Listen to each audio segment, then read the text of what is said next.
force silencieuse, dans une maison où les mots faisaient mal, où les jours semblaient parfois trop longs. On avançait sans faire de scandale, en portant le poids des saisons. Les nuits étaient pleines de questions, de larmes cachées derrière les sourires. Mais au milieu de nos hésitations, on choisissait encore de construire.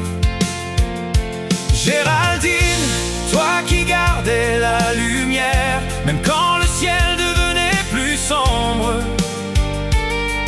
William, toi qui avançais fier, quand la vie voulait te faire tomber dans l'ombre. La force silencieuse, c'est celle qu'on ne voit pas toujours, qui nous garde debout malgré les blessures. Quand les chemins deviennent trop lourds, la force silencieuse vit encore au fond de nos cœurs. Elle transforme les cicatrices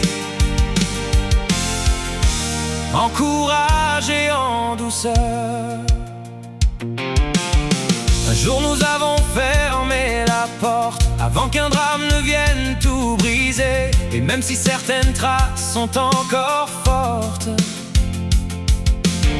nous avons choisi de continuer. Notre histoire n'est pas celle des peines, ni celle des combats perdus d'avance. C'est l'histoire d'une famille qui s'aime et qui a grandi dans la résilience. Je regarde le chemin parcouru et je vois bien plus que nos souffrances. Je vois deux enfants devenus grands, qui avancent avec élégance. La force silencieuse, c'est celle qu'on ne voit pas toujours, qui nous garde debout malgré les blessures. Quand les chemins deviennent trop lourds, la force silencieuse vit encore au fond de nos cœurs. Elle transforme les cicatrices en courage et en douceur. Aujourd'hui, je veux que vous sachiez que ma plus grande fierté n'est pas d'avoir tenu bon, c'est de voir la beauté que vous avez gardée au plus profond de votre âme et de vos émotions. Et quoi qu'il arrive demain, quelles que soient les routes à venir, vous trouverez toujours dans mon cœur une tendresse qui ne pourra jamais finir.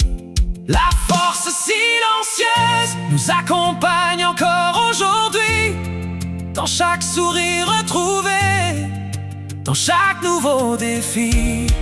La force silencieuse, c'est notre victoire la plus précieuse, parce que malgré tout ce que nous avons vécu,